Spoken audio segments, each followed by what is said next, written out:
అందరికీ వందనాలు శుభ్రత తెలియజేస్తూ ఉన్నాం. దేవుడు మనల్ని ప్రేమించి మరి పునరుద్ధాన దినాన్ని దేవుడు మనకు అనుగ్రహించి ఇటు రీతిలో మనమంతా కూడా కలుసుకోవడానికి దేవుడు చేసినటువంటి గొప్ప కార్యాన్ని బట్టి దేవుని ప్రస్తుతి చేస్తూ ప్రార్థనాపూర్వకంగా ఈ యొక్క ఆరాధన మనం ప్రారంభించుకుందాం. ఈరోజు ప్రత్యేకించి దేవుని యొక్క సన్నిధిలో మరి ఒక ప్రత్యేకమైనటువంటి కారణం కూడా మన ముందు ఉంది కదా, హేతువు కూడాను. అదేమిటంటే మదర్స్ డే సందర్భంగా మనం తల్లులైనటువంటి వారిని, ఆత్మీయమైనటువంటి తల్లుల్ని, భౌతికంగా మనకు జన్మనిచ్చినటువంటి తల్లుల్ని జ్ఞాపకం చేసుకుంటూ వారిని బట్టి కృతజ్ఞతాపూర్వకంగా దేవుని యొక్క సన్నిధానంలో ముందు కొనసాగేటువంటి వారంగానే మనం ఉంటూ ఉన్నాం. మరి అటువంటి గొప్ప ధన్యతను దేవుడు మనకు అనుగ్రహించినటువంటి దేవుని యొక్క చిత్తాన్ని బట్టి దేవునికి వందనాలు చెల్లిస్తూ ప్రార్థనాపూర్వకంగా ఈ యొక్క ఆరాధనను మనం ప్రారంభించుకుందాం. తండ్రి, నీకు వందనాలు స్తోత్రాలు చెల్లించుకుంటూ ఉన్నాం. గొప్ప దేవుడుగా నీవు ఉంటూ ఉన్నావు, ప్రేమ కలిగినటువంటి దేవుడుగా నీవు ఉంటూ ఉన్నావు. నీ యొక్క ప్రేమను మా పక్షంగా చూపిస్తూ జరిగించేటువంటి దేవుడుగానే నీవు ఉంటూ ఉన్నావు. ప్రతి పరిస్థితుల్లోనూ స్థితిగతుల మధ్యలో మీరు చాలిన దేవుడుగా నీవు ఉన్నావు. అందుని బట్టి మీకు వందనాలు స్తోత్రాలు చెల్లించుకుంటూ ఉన్నాం. మరల పునరుద్ధాన దినం రోజున తన నీకు సన్నిధిలో మేమంతా ఈ రీతిలో కలుసుకొని నిన్ను ఆరాధించేటువంటి గొప్ప యోగ్యతను, ధన్యతను మీరు మాకు అనుగ్రహించావు నాయన. అందుని బట్టి మీకు వందనాలు స్తోత్రాలు చెల్లించుకుంటూ ముందున్నటువంటి సమయం అంతా కూడా దీవెనకరంగా, ఆశీర్వాదకరంగా ఉంచమని పాటల ద్వారాను, లేఖన భాగాల ద్వారాను, నీ యొక్క వాక్కుల ద్వారాను తండ్రి మేము బలవంతులంగా ముందుకు కొనసాగడానికి మీ యొక్క పునరుద్ధాన దినం రోజున మరల మీ యొక్క శరీరంలోను, రక్తంలోను పాల్పంపులు పొంది నీ యొక్క దీవెనను, ఆశీర్వాదాన్ని మరింతగా పొందుకుంటూ కుటుంబాలుగాను, సంఘాలుగా ముందుకు కొనసాగడానికి సహాయం చేసి మహిమ పొందుకోమని యేసు పరిశుద్ధ నామని మనవలన్నీ కూడా అడిగి వేడుకొంచున్నాం తండ్రి, ఆమేన్. సమాజస్తులైనటువంటి మీకందరికీ కూడా మరి ఒకసారి క్రీస్తు పేరిట వందనాలు, శోభను తెలియజేస్తూ మన ముందున్నటువంటి సమయం అంతా కూడా దీవెనకరంగా, ఆశీర్వాదకరంగా ఉండాలని చెప్పినని దేవుని యొక్క సన్నిధిలో ప్రార్థనాపూర్వకంగా సిద్ధపడ్డాం కదా. మరి ఈరోజు మన ముందు ఇప్పటికే మనం జ్ఞాపకం చేసుకున్నాం, దేవుని యొక్క సన్నిధానంలో ముందు కొనసాగడానికి దేవుడు మనకు గొప్ప యోగ్యతను దేవుడు అనుగ్రహిస్తూ వచ్చారు. మదర్స్ డే సందర్భంగా ప్రత్యేకించి మొదటిగా తల్లులైనటువంటి మీకు అందరికీ కూడా ప్రత్యేకమైనటువంటి వందనాలు తెలియజేస్తూ ఉన్నాం. మదర్స్ డే శుభాకాంక్షలు. ఎందుకంటే తల్లులైనటువంటి వారిని, పెద్దలను గౌరవించమని చెప్పినని దేవుని యొక్క వాక్ సెలవిస్తూ ఉంది. క్రీస్తు ప్రభు వారు కూడా ఈ యొక్క లోకంలోనికి రావడానికి కన్యకైనటువంటి మరియమ్మ గర్భాన ఆయన యొక్క లోకంలోనికి వచ్చి ఎన్నో గొప్ప అద్భుత ఆశ్చర్యకార్యాలు జరిగిస్తూ వచ్చారు కదా. వాటన్నిటికీ ఒక ఎత్తు అయితే తన యొక్క తల్లిని గౌరవించడం అనేటువంటిది లేదు. క్రీస్తు ప్రభు వారు తన యొక్క జీవిత కాలంలో తల్లిని ఎక్కడా కూడా విస్మరించినట్లుగానో లేదా ఎక్కడా కూడా మర్చిపోయినట్లుగానో మనం చూడం. ఎందుకంటే మొదటిసారిగా తల్లి క్రీస్తు ప్రభు వారి దగ్గరకు వచ్చి, నాయన యొక్క వివాహంలో చాలా అవసరత ఉంది, ఆ యొక్క అవసరతను నువ్వు తీర్చాలి అని చెప్పి నన్ను తల్లి మాట్లాడుతూ వచ్చినప్పుడు, అమ్మ నా సమయం ఇంకా రాలేదు అన్నప్పటికీ కూడా, ఆయన సమయం ఇంకా రాకపోయినప్పటికీ తల్లి యొక్క మాటను గౌరవించి అక్కడ ఉన్నటువంటి సమస్యను క్రీస్తు ప్రభు వారు పరిష్కరించినటువంటి విధానం మనకు అందరికీ కూడా తెలుసు కదా. ఆ యొక్క కార్యం వల్ల దేవుడు ఎంతగానో అక్కడ తన యొక్క తల్లికి, తనతో పాటు మిగిలినటువంటి వారందరికీ కూడా ఎంతో దీవెనను, ఆశీర్వాదాన్ని తీసుకొచ్చినటువంటి సందర్భం. మరి ఒకసారి కూడా క్రీస్తు ప్రభు వారు తల్లి పక్షంగా చేసినటువంటి కార్యాన్ని మనం జ్ఞాపకం చేసుకుంటూ మనం ముందు కొనసాగుదాం. మరి చివరిలో క్రీస్తు ప్రభు వారు సిలువలో పలికినటువంటి మాటల్లో కూడా ఆయన సిలువకి ఎక్కవలసినటువంటి సమయం ఆసన్నమైనప్పుడు మనం గుడ్ ఫ్రైడే రోజున ధ్యానం చేస్తూ వచ్చాం కదా. తాను ప్రేమించినటువంటి శిష్యునికి, యోహానికి తన యొక్క తల్లి యొక్క బాధ్యతను అప్పగించి ఆయన సిలువలో ఆయన చేయవలసినటువంటి కార్యాన్ని, తండ్రి తన యొక్క చిత్తాన్ని నెరవేర్చేటువంటి క్రమంలో ముందు కొనసాగినటువంటి విషయాన్ని ఈ సందర్భంగా కూడా మనం జ్ఞాపకం చేసుకోవచ్చు. అంటే క్రీస్తు ప్రభు వారు తల్లి పక్షంగా చేసినటువంటి కార్యాన్ని మనం జ్ఞాపకం చేసుకుంటూ మనం చూస్తూ వచ్చాం. మరి అటు రీతిలో మనం కూడా భౌతికపరమైనటువంటి మన యొక్క తల్లిదండ్రులు కావచ్చు, లేదా ఆత్మీయమైనటువంటి తల్లులైనటువంటి వారు కావచ్చు, వారిని మనం క్రీస్తులో ముందు కొనసాగుతూ, క్రీస్తులో పెంపార చేస్తూ, దేవుని యొక్క సన్నిధిలో వారిని ముందుకు కొనసాగింపజేస్తూ మనం ముందు కొనసాగుదాం. మరి ఇటువంటి గొప్ప యోగ్యత అంటే ఏదో సంవత్సరానికి ఒకసారి వచ్చేటువంటి ఈ యొక్క మాతృ దినోత్సవం సందర్భంగా మనం వారిని హానర్ చేయడమో, లేకపోతే గ్రీటింగ్ చెప్పడమో, పలకరించడమో కాదు, కానీ ప్రతిరోజు కూడా, ప్రతి నిత్యము నిత్యము కూడా మన యొక్క దైనందిన జీవితంలో వారికి ఇవ్వవలసినటువంటి స్థానాన్ని వారికి ఇచ్చి, వారిని గౌరవించి, వారికి కావాల్సినటువంటి అవసరతల్లో. ఎందుకంటే చిన్నప్పుడు నాకు ఈ సందర్భంగా ఒక మాట గుర్తుకొస్తుంది. నేను చిన్న వయసులో ఉన్నప్పుడు నాకు ఫీవర్ వచ్చింది, సిక్ అయ్యాను నేను. ఆ సందర్భంగా నేను ఇంట్లో బెడ్ మీద ఉన్నప్పుడు నాకు వెంటనే వామిటింగ్ వచ్చింది. వామిటింగ్ వచ్చినప్పుడు మా పిన్ని గారైనటువంటి తల్లిగారి గృహంలో ఆ రోజు ఉండటం నేను జరిగింది. వెంటనే ఆమె తన యొక్క దోషులతో ఆ యొక్క వామిటింగ్ని పట్టుకుని బయటకు తీసుకుని వెళ్ళి క్లీన్ చేసి మళ్ళీ నన్ను బయటికి తీసుకుని వెళ్ళి క్లీన్ చేసినటువంటి ఆ సందర్భం, అది నాకు ఈ వయసు వచ్చినప్పటికీ కూడా నేను మర్చిపోలేనటువంటి సంఘటన. అంటే మరి తల్లులైనటువంటి వారు బిడ్డల యొక్క హృదయాల్లో వారి యొక్క స్థానం ఏమై ఉంటూ ఉంది, తల్లుల యొక్క హృదయంలో బిడ్డల యొక్క స్థానం ఏమై ఉంటూ ఉంది అనేటువంటిది ఒక చిన్న సంఘటన ద్వారా మనం చూస్తూ వచ్చాం. మరి అటు రీతిలోనే మీ యొక్క తల్లిదండ్రులైనటువంటి వారందరూ కూడా ఏ విధంగా మిమ్మల్ని ప్రేమిస్తూ ఉన్నారు, ఏ విధంగా మిమ్మల్ని వారి కంటే కూడా ఉన్నతమైనటువంటి స్థితిలో సన్నిధిలో ఉండాలని చెప్పి కోరుకుంటూ ఉన్నారో మనకు తెలిసినటువంటి విషయమే కదా. మరి దానికంటే కూడా దేవాది దేవుడు మనల్ని అంతకంటే కూడా ఇంకా మనల్ని ప్రేమిస్తూ తల్లి కంటే తండ్రి కంటే ఎక్కువగా ప్రేమకు పాత్రులుగా ఈ యొక్క దేవాది దేవుడు మనల్ని నడిపించేటువంటి దేవుని యొక్క చిత్తాన్ని మనం జరిగించేటువంటి వారంగానే మనం ముందు కొనసాగుదాం. అందుకే ఒక మాట ఉంటుంది కదా దేవుని యొక్క లేఖన భాగాల్లో, ముదిమి వచ్చే వరకు కూడా ఎత్తుకునేటువంటి వాడను నేనే అని మీ యొక్క మహాదేవుడు పలికినటువంటి మాటలను ఈ సందర్భంగా మనం జ్ఞాపకం చేసుకుంటూ దేవుని యొక్క సన్నిధిలో ముందు కొనసాగుదాం. ముందున్నటువంటి వాక్య పరిచర్యలోను పాటల పరిచర్యలోను మనం ముందు కొనసాగుతూ మరింతగా దేవుని యొక్క దీవెనను ఆశీర్వాదాన్ని పొందుకుంటూ కుటుంబంలో ఉన్నటువంటి తల్లులైనటువంటి వారిని మనం సన్మానిస్తూ అనునిత్యము కూడా వారికి సన్మానానికి పాత్రులుగానే వారిని ఉంచి మన యొక్క జీవితాల్లో ప్రత్యేకమైనటువంటి స్థానాన్ని వారికి అనుగ్రహించి మనం ముందు కొనసాగుదాం. దేవుడి మాటలు దీవించును గాక. పదములు చాలని ప్రేమ ఇది, స్వరములు చాలని వర్ణనిది. పదములు చాలని ప్రేమ ఇది, స్వరములు చాలని వర్ణనిది. కరములు చాపి నిన్ను కౌగలించి పెంచిన కన్నవారి కంటే ఇది నిన్నైన ప్రేమ. వారిని సహితము కన్న ప్రేమ, ప్రేమ ఇది యేసు ప్రేమ, ప్రేమ ఇది తండ్రి ప్రేమ, ప్రేమ ఇది ప్రాణమిచ్చిన ప్రేమ, కలువరి ప్రేమ, ప్రేమ ఇది యేసు ప్రేమ, ప్రేమ ఇది తండ్రి ప్రేమ, ప్రేమ ఇది ప్రాణమిచ్చిన ప్రేమ, కలువరి ప్రేమ. పదములు చాలని ప్రేమ ఇది, స్వరములు చాలని వర్ణనిది. పదములు చాలని ప్రేమ ఇది, స్వరములు చాలని వర్ణనిది.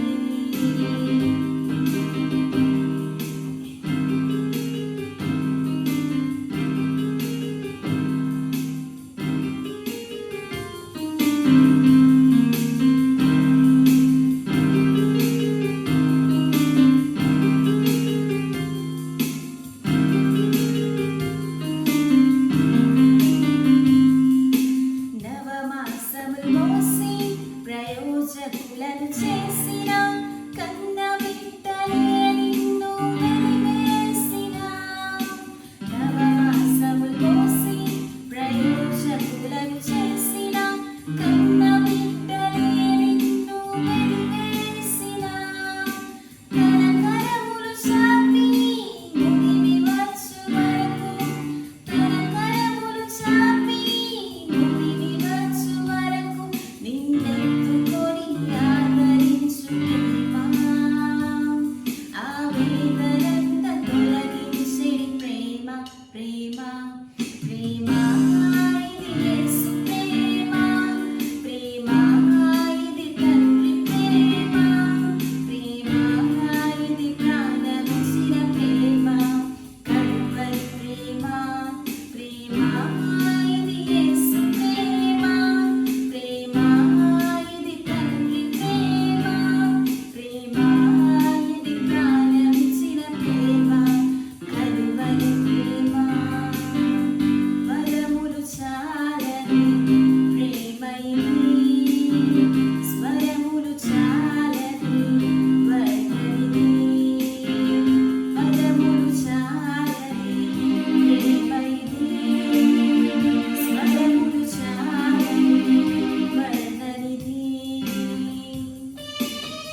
నేర్పించెను ప్రేమ శాంతితో నన్ను నడిపించిన ప్రేమ ప్రేమ ప్రేమ ఇది యేసు ప్రేమ ప్రేమ ఇది తండ్రి ప్రేమ ప్రేమ ఇది ప్రాణమిచ్చిన ప్రేమ కల్వరి ప్రేమ ప్రేమ ఇది యేసు ప్రేమ ప్రేమ ఇది తండ్రి ప్రేమ ప్రేమ ఇది ప్రాణమిచ్చిన ప్రేమ కల్వరి ప్రేమ పదములు చాలని ప్రేమ ఇది స్వరములు చాలని వర్ణనిది పదములు చాలని ప్రేమ ఇది స్వరములు చాలని వర్ణనిది కరములు చాపి నిన్ను కౌగలించి పెంచిన కన్నవారి కంటే ఇది నిందైన ప్రేమ వారిని సహితము కన్న ప్రేమ ప్రేమ ఇది యేసు ప్రేమ ప్రేమ ఇది తండ్రి ప్రేమ ప్రేమ ఇది ప్రాణమిచ్చిన ప్రేమ కల్వరి ప్రేమ ప్రేమ ఇది యేసు ప్రేమ ప్రేమ ఇది తండ్రి ప్రేమ ప్రేమ ఇది ప్రాణమిచ్చిన ప్రేమ కల్వరి ప్రేమ.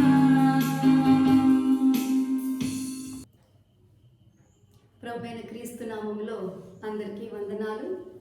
అందరికీ హ్యాపీ మదర్స్ డే. తల్లులుగా సంఘములోను కుటుంబంలోనూ మన యొక్క బాధ్యత అనేది చాలా గొప్పది. అందుకనే మొదటి శతాబ్దాలలోనే తల్లుల యొక్క ప్రాధాన్యతను గుర్తించి తల్లులందరూ కూడా తమ బిడ్డలతో ఎంతగానో ఆనందించాలని వారు ఒక ఆలోచన చేశారు. ఏమంటే ప్రతి సంవత్సరం జరిగే లెంట్ డేస్ ఉపవాస ప్రార్థనల్లో 4వ వారంలో వారందరూ కూడా తమ మదర్ చర్చ్కి వచ్చి తమ బిడ్డలందరితో ఆనందించాలి. బిడ్డలు ఎక్కడ ఉన్నప్పటికీ కూడా ఆ సమయంలో తమ తల్లి సంఘాలకు వెళ్ళి వారందరూ కూడా అక్కడ తల్లి సంఘంలో ఉన్న కుటుంబీకులతోనూ కుటుంబంలో ఉన్న సభ్యులతో ఎంతో సంతోషిస్తూ గడుపుతూ ఉండేవారు. దానిని కాలగమనాన మళ్ళా మనకి 1868 సంవత్సరంలో అమెరికా దేశంలో సివిల్ వార్ జరుగుతూ ఉంది. అటువంటి సమయంలో ప్రజలందరూ కూడా చాలా భయాందోళనకి గురైపోయారు. యుద్ధంలో ఒకరి మధ్య ఒకరికి జరిగే వర్గ పోరాటంలో చాలామంది మరణిస్తూ ఉన్నారు. అటువంటి సందర్భంలో తల్లులందరూ కూడా ఒక చోట సమావేశమై ఒక నిర్ణయం తీసుకోవాలి అని చెప్పి ఒక తల్లిగారు యానా రేవ్స్ అనే ఆ సహోదరి ఆవిడ ఏం చేశారంటే తల్లులందరినీ కూడా ఒక చోట సమావేశపరిచి మన బిడ్డలను మనము ఎలా పెంచాలో అని వారందరినీ చాలా మోటివేట్ చేస్తూ వచ్చింది. ఎందుకంటే యుద్ధంలో తమ భర్తల్ని పోగొట్టుకుంటూ ఉన్నారు. మరి అటువంటి సమయాల్లో తర్వాత తరము ఎలా నిలబడాలో అని తెలియని భయాందోళన పరిస్థితుల్లో ఉన్నప్పుడు ఆ సమయంలో ఆ తల్లిగారి మాటల ద్వారా వారు ఎంతగానో పురికొల్పబడ్డారు. కాలగమనాన ఆ తల్లిగారు మరణించారు. అయితే తల్లిగారి సేవలను గుర్తించిన వారి కుమార్తె యానా జార్విస్ అని ఆవిడ ఏం చేశారంటే 1908 సంవత్సరంలో మరలా తల్లి గౌరవార్థమై అందరినీ కూడా ఒక చోట సమావేశపరిచింది. అప్పుడు తల్లి చేసిన కార్యాలను గుర్తు చేసుకుంది.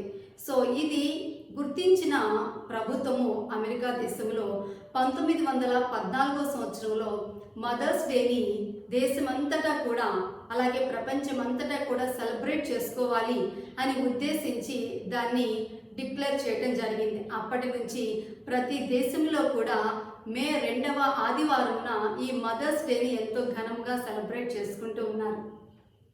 మంచిదే.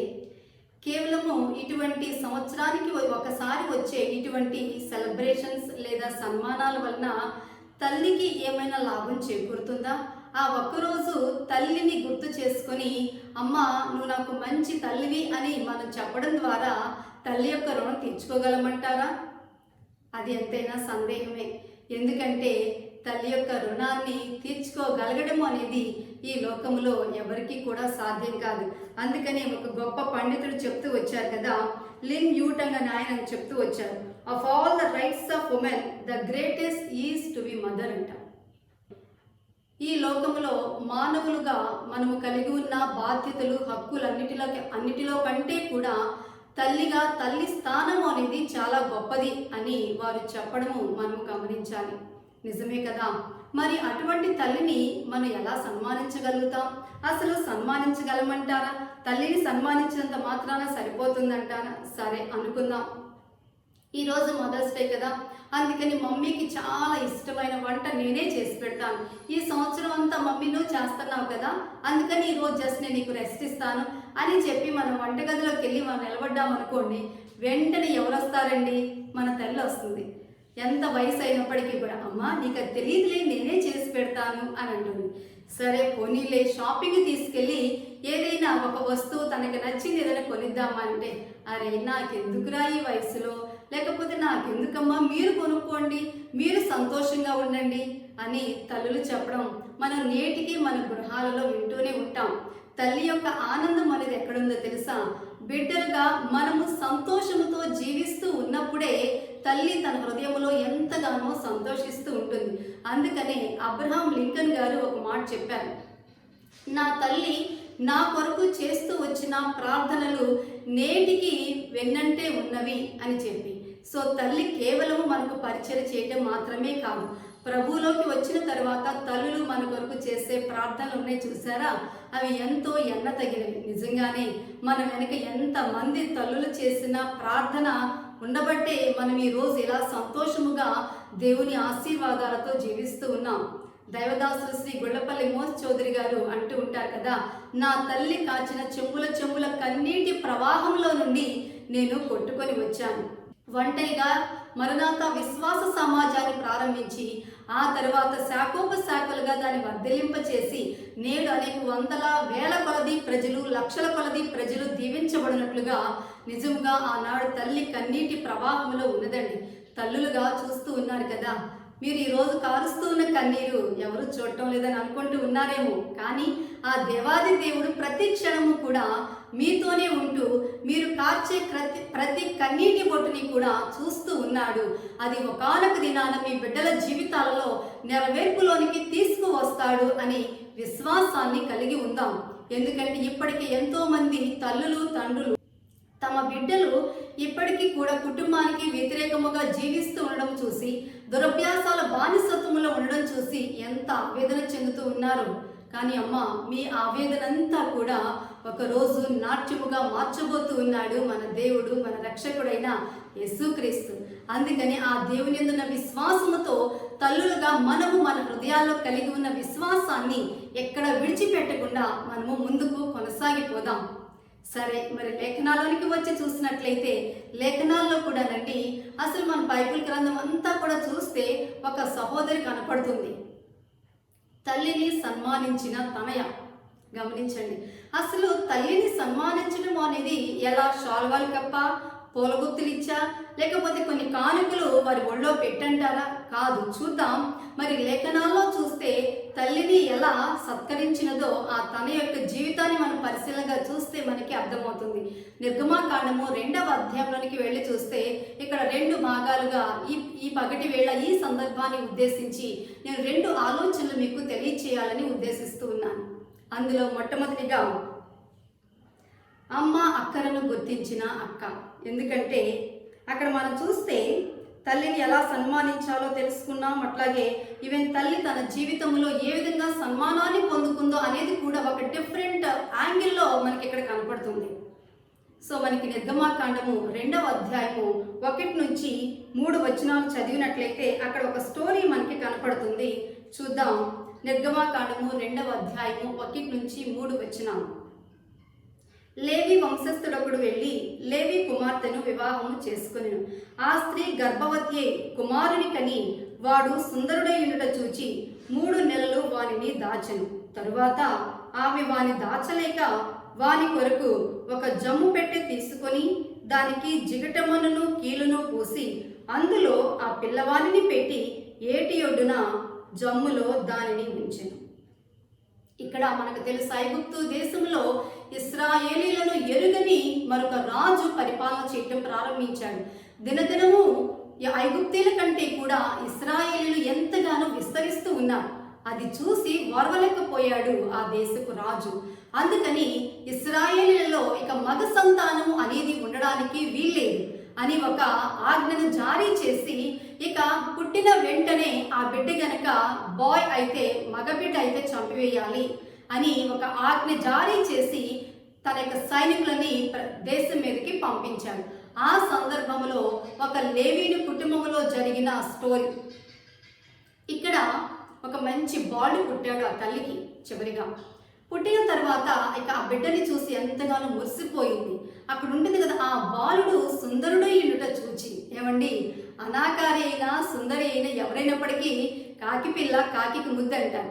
అదే నేను జన్మించినప్పుడు నన్ను అందరూ అనేవారు కదా, అమ్మో ఈ నల్ల పిల్ల, అసలు దీన్ని మేము అంటుకోము అని చెప్తూ ఉండేవారట. మా అమ్మ తర్వాత ఎన్ని కథలుగా చెప్పేదో. ఎందుకంటే ఒకసారి ఇట్లాగే అమ్మ వాళ్ళు భోజనం చేస్తూ ఉన్నారు. చేసే సమయంలో పక్కనే ఉన్న మా కజిన్ బ్రదర్ని, అరే కొద్దిగా పాపం తీసి పక్కన పెట్టరా అందట.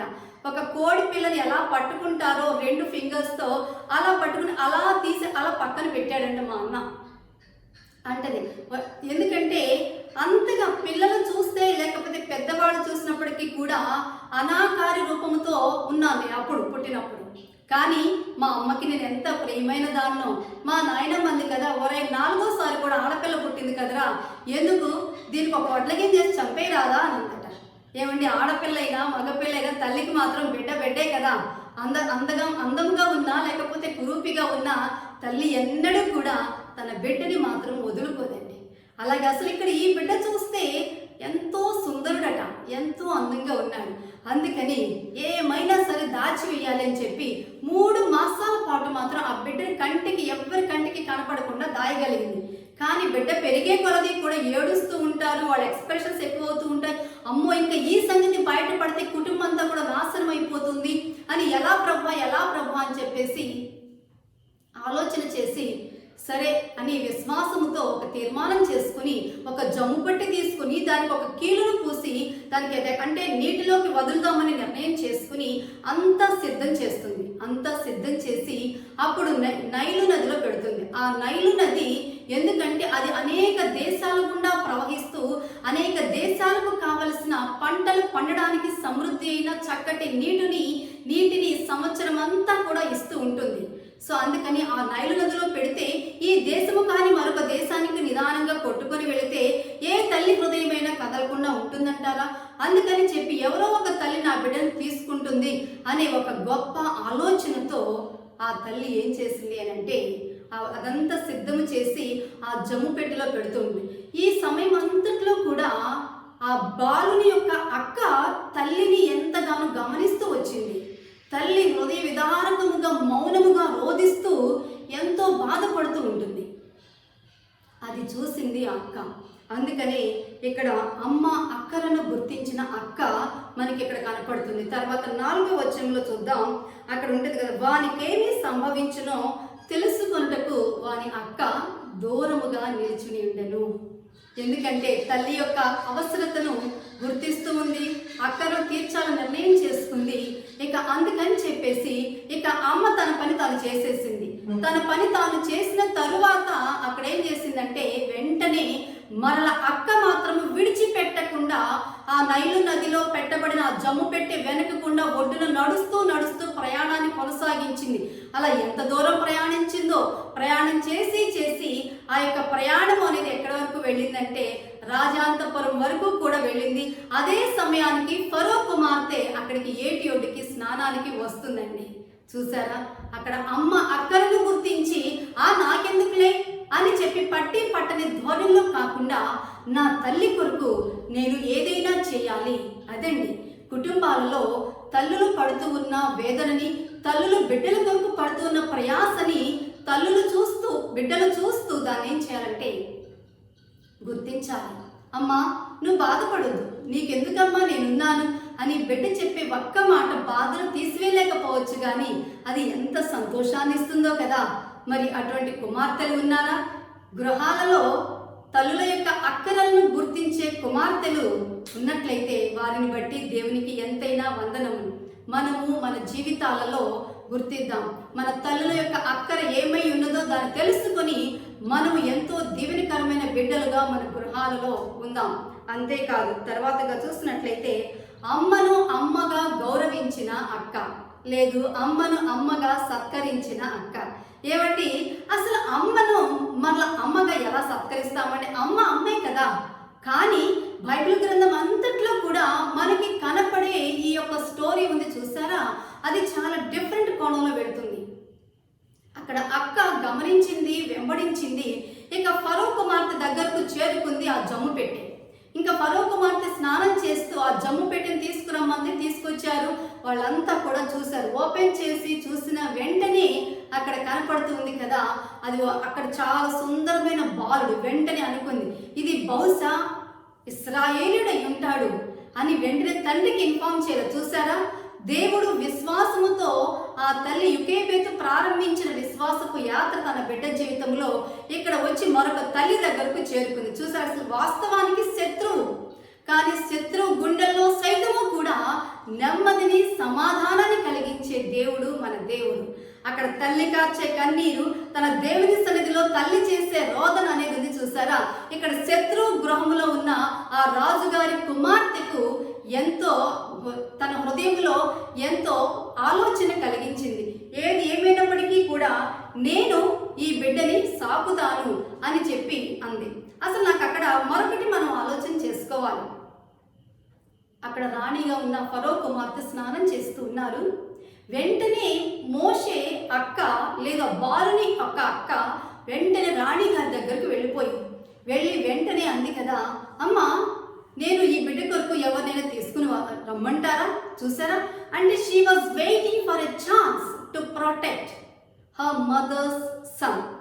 తన తల్లి కుమారుణ్ణి అక్కడ కాపాడటానికి ఒక అవకాశం కొరకు ఎదురు చూస్తుంది. ఎందుకంటే తన తల్లి అక్కలను గుర్తించింది. నా తల్లికి ఇప్పుడు నేను కట్న కానుకలు లేకపోతే ఎన్ని గిఫ్ట్లు ఇచ్చినప్పటికీ కూడా ఏవి నా తల్లి మనసును ఆనందింపచేయవు. మరల వదులుకుని ఈ బిడ్డను తీసుకుని వెళితేనే నేను నా తల్లి హృదయాన్ని ఎంతగానో సంతోషింప చేస్తాను అని చెప్పి ఉద్దేశించింది. అందుకనే వెంటనే మాట్లాడుతూ వస్తుంది కదా. చదువుకుందాం. నిర్గమాకాండము 2వ అధ్యాయము 7వ వచనంలో చూస్తే 7-8 వచనాలు ఉంటుంది. అప్పుడు వాని అక్క ఫరో కుమార్తెతో, నీ కొరకు ఈ పిల్లవాని పెంచుటకు నేను వెళ్ళి హెబ్రీ స్త్రీలలో ఒక దాదీని పిలుచుకొని వద్దునా అని అన్నప్పుడు వెంటనే ఫరో కుమార్తె, నువ్వెవరివి, నీకు ఇక్కడ ఏ సంబంధం, వెళ్ళి అనలా. అంటే బహుశా వాళ్ళిద్దరికి పరిచయం ఉందేమో. గమనించండి. సరే, వెంటనే ఫరో కుమార్తె యొక్క రెస్పాన్స్ చూద్దాం. ఇక్కడ అంటుంది కదా, అందుకు ఫరో కుమార్తె 8వ వచనం, వెళ్ళుమని చెప్పగా ఆ చిన్నది వెళ్ళి ఆ బిడ్డ తల్లిని పిలుచుకొని వచ్చాను. ఫరో కుమార్తె ఆమెతో అంటుంది, ఈ బిడ్డను తీసుకుని పోయి నా కొరకు వానికి పాలిచ్చి పెంచుము, నేను నీకు జీతం ఇచ్చేదను. హల్లెలూయా. ఇక్కడ ఎంత గొప్ప సంఘటన కదండి. వెంటనే ఫరో కుమార్తె అంది కదా, సరే ఓకే, నువ్వేం చెప్తున్నావు అమ్మాయి, అది చేయి, వెంటనే ఒక అమ్మాయి తీసుకురా అని చెప్పేసి అనగానే పరుగున అసలు ఏరోప్లేన్ కంటే కూడా చాలా వేగముగా తాను ప్రయాణం చేస్తుంటుంది. పరిగెత్తుకుంటా వెళ్ళి, అమ్మ నువ్వొక్కసారి నా దగ్గరికి రావాలి అని చెప్పి వెంటనే, అంటే తల్లికి ఏం అర్థం కావట్లేదు, కన్నీరు మున్నీరుతో ఏడుస్తూ ఉంది. ఆ సంతోషంతో సరిగ్గా చెప్పిందో లేదో తెలియదు. చూసారా, అమ్మని అమ్మ స్థానంలోనికి నడిపిస్తూ వచ్చింది. వెంటనే అంటూ వచ్చింది కదా, అమ్మ రా అని చెప్పి పరిగెత్తకుండా లాక్కుని వెళ్ళినట్టుగా వెళ్ళుంటుంది. వెంటనే ఫరో కుమార్తె చెప్తుంది, అమ్మ ఈ రోజు నుంచి ఈ బిడ్డను పాలిచ్చి పెంచు, అంతేకాదు అక్కడితో ఆగలేదండి, నేను నీకు జీతం ఇస్తాను. ఈ కార్యక్రమాన్ని వీక్షిస్తున్న తల్లులు చాలా మంది ఉన్నారు కదా. ఏనాడైనా మన గర్భాన పుట్టిన పిల్లలకి మనం పాలించినందుకు, పెంచినందుకు మనకు ఎవరైనా జీతం ఇచ్చారా? మనకు ఎవరైనా డబ్బులు ఇచ్చారా? మనకు ఎవరైనా కానుకలు ఇచ్చారా? లేదు సత్కరించారండి మన ఇంట్లో వాళ్ళు? అది నీ బాధ్యత, నువ్వు చేయి. కానీ చూసారా, ఇక్కడ బాధ్యతను నెరవేర్చడంతో పాటుగా మరొక కార్యం జరుగుతూ ఉంది. Again she was paid. చూసారా, శత్రువు చేత మనలా పోషించబడుతూ వచ్చాడు ఆ బిడ్డ అక్కడి నుంచి. అదండి, అమ్మను అమ్మ స్థానానికి తీసుకుని వెళ్ళి అక్క ఏం చేసిందంటే సత్కరించిందండి. అటువంటి కుమార్తెలు, అటువంటి తనయులు నేడు మనకి మన గృహాలలో కావాలండి. అదే మనం గుర్తుంచుకోవలసిన ప్రాముఖ్యమైన సంగతి. బహుశా ఈ మధ్యకాలం పాలించి పెంచి ఈ సంవత్సర కాలం అంతట్లో కూడా యోకేబెతు తన కుమారుడైన మోషేని పెంచుతూ వచ్చినప్పుడు బహుశా నేను అనుకుంటూ ఉంటాను, ఎన్నో గొప్ప గొప్ప పాటలు పాడుతూ ఇశ్రాయేలీయుల జీవితాలలో దేవుడు ఎన్ని గొప్ప కార్యాలు చేశాడో తెలియచేస్తూ వారిని ఎలా ఒక ప్రత్యేకమైన దేశముగా చేశాడో చెప్తూ ఆ దేశం పట్ల మోషే యొక్క బాధ్యత ఏమైనదో పాటల రూపంలో బహుశా వినిపించి ఉంటుంది. సో అందుకని మనము మన జీవితాల్లో నుండి అటువంటి కార్యాలు మనం చూస్తూ ఉన్నప్పుడు మనము చేయవలసిన బాధ్యతను మనం గుర్తుంచుకోవాల్సి ఉన్నాం.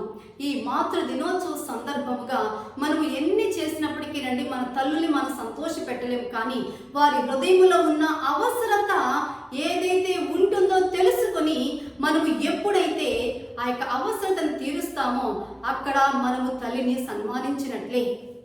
సో అందుకని ఇక్కడ అమ్మ అనుకుంది కదా, ఇక నేను 2 బిడ్డలకే తల్లిని, ఇక 3వ బిడ్డకి నేను తల్లిని కాదని అనుకుంది. కానీ 3వ బిడ్డని కూడా తీసుకొచ్చి తల్లి ఒడిలో చేర్చింది మిర్యాముగా ఉన్న ఆ అక్క. నిజమేనండి, అటువంటి అక్కలు తల్లుల జీవితాల్లో ఉన్నట్లయితే వారి ద్వారా ఈవెన్ తల్లుల జీవితాలు ఎంతగానో దీవించబడతాయి. అదండి తల్లిని సన్మానించడం అని అంటే కేవలం కట్నాలు, కానుకలు, లేకపోతే బహుమతులు వగైరాలు కాదు. మరి దేంతోనో తెలుసా, వారి హృదయంలో అవసరత ఏదైతే ఉన్నదో కనిపెట్టి దానికి తగిన విధముగా మనము ప్రవర్తించినట్లయితే అదే ఈ మాతృ దినోత్సవంలో మనము మన తల్లులకు ఇచ్చే గొప్ప కానుక, మన తల్లులను సత్కరించే గొప్ప విధానం. అందుకని గుర్తు చేసుకుందాం ముగింపులో. మరి మనము మన జీవితాల్లో ఎలా ఏ రీతిగా మనం ఉంటూ ఉన్నాం, ఏ రీతిగా మన తల్లుల్ని సన్మానిస్తూ ఉన్నాం అనేది మనం తెలుసుకుంటూ, ఒకవేళ మన తల్లుల విషయంలో ఇంకా ఎక్కడైనా మనం వెనకబడి ఉన్నట్లయితే ఈ సమయం అంతే ఒక ఫోన్ కాల్ ద్వారానో తల్లి ఎంత గొప్ప స్థానం కలిగి ఉన్నదో అనేది మనం గుర్తు చేసుకుంటూ మనము మరింతగా వారి పట్ల మన కృతజ్ఞత భావాన్ని మనం తెలియచేస్తూ మన ప్రార్థనలో అనునిత్యము ఎత్తిపడుతూ మనము ముందుకు కొనసాగవలసి ఉన్నాం. దేవుడు ఈ మాటలు దీవించునుగాక. ఆమేన్. ఇప్పటికే దేవుని యొక్క వాక్కుల ద్వారా మనం ఎంతగానో దీవించబడుతూ వచ్చాం కదా. మరి ఈరోజు ప్రాముఖ్యంగా ఆయన యొక్క పునరుత్థాన దినం రోజున దేవుని యొక్క శరీరంలోనూ ఆయన యొక్క రక్తంలోనూ పాల్పంపులు పొందుకునేటువంటి గొప్ప భాగ్యాన్ని దేవుడు మనకు అనుగ్రహిస్తూ వచ్చారు. ఇప్పటికే మీరు సిద్ధంగా ఉన్నారని చెప్పాలని తలస్తూ ఉన్నాం. క్రీస్తు ప్రభు వారు కూడా ఆయన శిష్యులందరూ కూడినటువంటి సందర్భాల్లో ఒక రొట్టెను తీసుకొని దాన్ని విరచి కృతజ్ఞతలు చెల్లించి, ఇది మీ కొరకైనటువంటి నా శరీరము, నన్ను జ్ఞాపకం చేసుకుంటకై దీన్ని చేయడని చెప్పాను. ఆ ప్రకారమే భోజనమైన పిమ్మట ఆయన పాత్రను ఎత్తుకొని, ఈ పాత్ర నా రక్తం వల్ల అయినటువంటి క్రొత్త నిబంధన, మీరు దీనిలోంది త్రాగినప్పుడల్లా నా యొక్క శిలువ మరణాన్ని పునరుద్ధానాన్ని జ్ఞాపకం చేసుకోండి అని చెప్పినని క్రీస్తు ప్రభు వారు చెప్పినటువంటి రీతిగానే మనం కూడా సిద్ధపడినటువంటి హృదయాలు కలిగినటువంటి వారంగా, సిద్ధ మనసు కలిగినటువంటి వారంగా పవిత్రమైనటువంటి ఈ యొక్క పరిచర్యలో దేవుని యొక్క సన్నిధానంలో ఆయన యొక్క శరీరంలోనికి ఆయన యొక్క రక్తంలోనికి కూడా మనం పాల్పంపులు పొందుకుందాం. మరి దేవుని యొక్క దీవెనను ఆశీర్వాదాన్ని మరింతగా మనం పొందుకుందాం. తండ్రి నీకు వందనాలు స్తోత్రాలు చెల్లించుకుంటూ ఉన్నాం. మరి ఒకసారి మీ ముందుకు రావడానికి మీరు ఇచ్చినటువంటి కృపను బట్టి మీకు వందనాలు. ఈ సందర్భంగా నీ యొక్క శరీరంలోనికి మీ యొక్క రక్తంలోనికి తండ్రి మేము పాల్పంపులు పొందబోతూ ఉంటుండగా ప్రతి ఒక్కరూ కూడా మీ యొక్క దివ్యమైనటువంటి ఆశీస్సుల్ని, మీ యొక్క దీవెనను ఆశీర్వాదాన్ని ఆత్మలో మరింతగా తండ్రి మెళుకోగలిగినటువంటి వారంగాను, ఆత్మలో బలాన్ని, శక్తిని పొందుకుంటూ బిడ్డల ముందు కొనసాగడానికి సహాయం చేసి మహిమ పొందుకోమని ప్రతి ఒక్కరూ కూడా యోగ్యమైనటువంటి రీతిలో మీ యొక్క శరీరంలోను రక్తంలోను పాల్పంపులు పొందుకొని దీవెనను ఆశీర్వాదాన్ని పొందుకోవడానికి కృపను గురించి మహిమ పొందుకోమని యేసునామమున అడుగుచున్నాం తండ్రి. ఆమేన్. మన తండ్రి ప్రేమ, కుమారుని కృప, పరిశుద్ధాత్మని ఘనంగా సహవాసము ఇప్పుడు ఎల్లప్పుడూ సదాకాలము మన యొక్క కుటుంబాల మీద, సంఘాల మీద, ప్రత్యేకించి తల్లులైనటువంటి ప్రతి ఒక్కరి మీద కూడా ఆయన యొక్క దీవెనను, ఆశీర్వాదాన్ని సమృద్ధిగా అనుగ్రహించును గాక. ఆమేన్. మీకందరికీ నిండు వందనాలు. దేవుడు బహుగా మనం దీవించును గాక.